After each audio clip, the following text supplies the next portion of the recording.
Hello, my writers. Today we're going to talk about the difference between fiction and nonfiction texts. And I know we've talked about that a little bit already when we're doing our reading, and I pointed it out on the different stories that we read.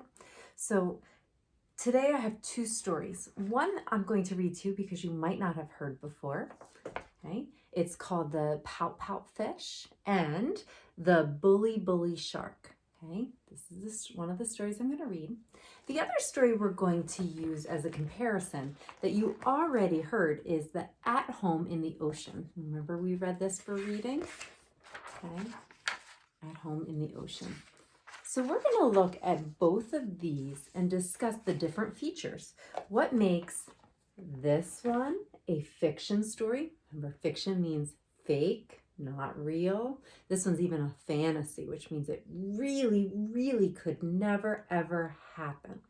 Okay, and nonfiction or informational text. Okay, so what makes this an informational text? Okay, and what makes this a fiction story or a fantasy, something that could never happen, okay, not real. So we're going to look at some of the differences between fiction and nonfiction text. But I'm going to start with reading this to you first because you might not have heard it. And as you're reading, it should hopefully give you some ideas of why we would call this fiction. Why is this fiction? Why is it fake? So let's take a look at the story first. The Pout Pout Fish and the Bully Bully Shark.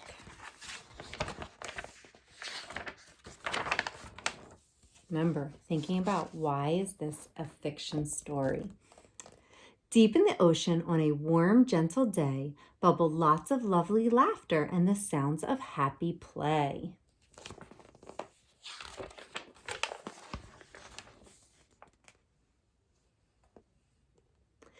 Mr. Fish, his pals and buddies were together at the park, having fun and feeling welcome when along came a shark! The shark showed his teeth and growled as he swam. Move aside, microfishies, it's my turn, scram. Mr. Fish shrank back, and he felt very strange. The bright morning tilted, the park began to change. The friends all around him seemed to shrink back too. Mr. Fish's face flattened. Oh, I don't know what to do. Shark acted badly. Being mean is wrong. But I'm just one fish. Am I really that strong? The water slowly clammed, and the friends found their way. The water slowly calmed, and the friends found their way back to laughter-filled frolic and cheery, cheery day. But the shark came round again, and he used a bad name. He shouted, "Get lost! I'm the boss of this game." Mr. Fish shrank back with his feelings in a lump. Fear grew inside him in a weird, heavy clump.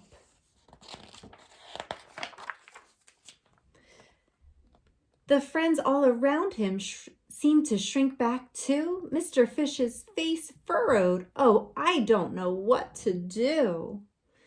Shark acted badly. Being mean is wrong. But I'm just one fish. Am I really that strong? The friends tried again to enjoy their favorite park, but the shadow of their worries made the day seem dark. The unmentioned tension grew when Shark reappeared. He stole a guppy's lunch. Fear the fin, he sneered. Mr. Fish shrank back, and his innards did a flop. His feelings tumbled, jumbled. Would the awful ever stop?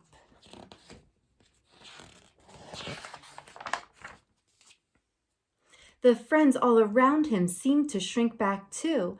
Mr. Fish's face fizzled. Oh, I don't know what to do.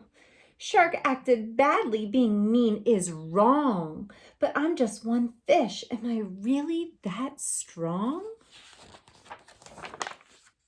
He turned to leave the park, feeling sad through and through. Then slowly came a thought there was something he could do. Words can make a difference when things go wrong. Yes, I'm just one fish, but my voice is strong. Mr. Fish turned back and directly faced the shark. It was time to talk straight about what happened in the park. Mr. Shark, said Mr. Fish, you have broken up our fun. Bully isn't who you are, but it is what you have done.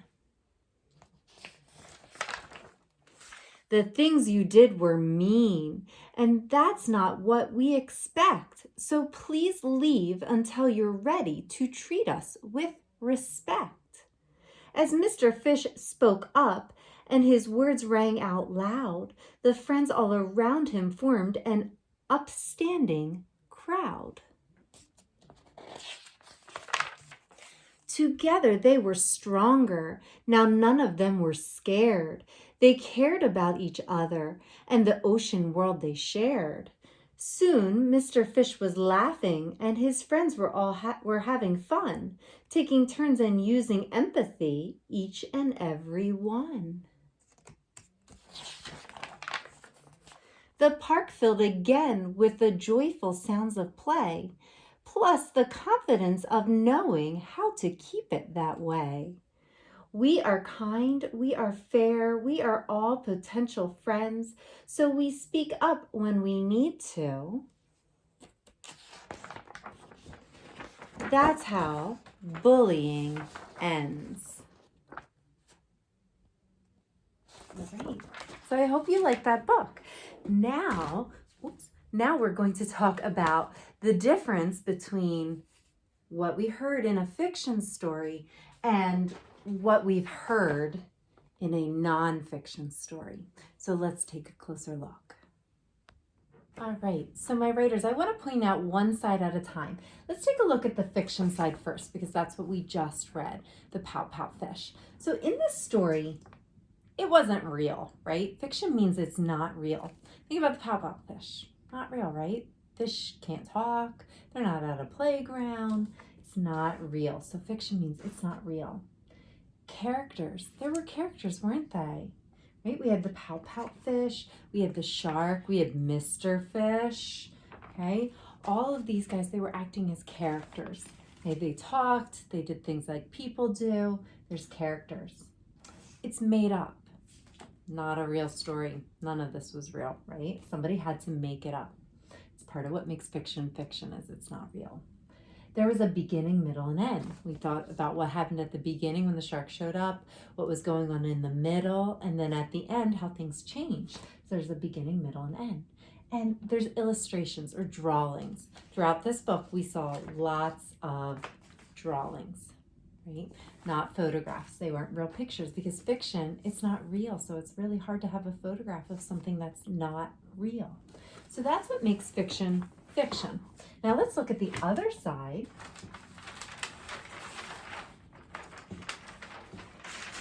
Where we look at nonfiction.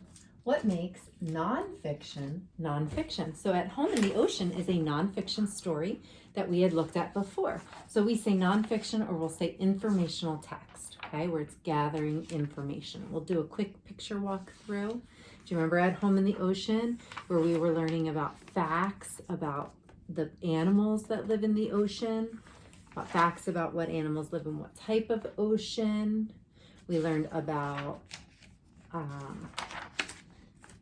of these different ocean animals. We learned about plants that are in the ocean, right? At home in the ocean. What makes a home in the ocean? What kind of plants and what kind of animals? Okay, we learned about how they're all very different from each other. So a nonfiction, okay, means it's real and true. Everything that we read in this story was true. It gave us facts about animals and plants.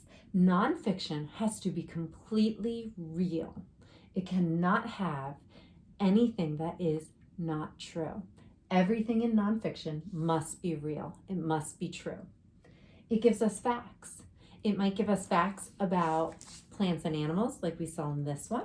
Sometimes it could give us, there's other stories coming up that we'll read that gives us facts about different animals. We can even get facts about different seasons. We can find facts about people. So nonfiction gives us facts about them. We learn about them. We learned about how fast kelp grows in that home in the ocean. That's a fact. It teaches us. Whenever you read nonfiction, you usually learn something new.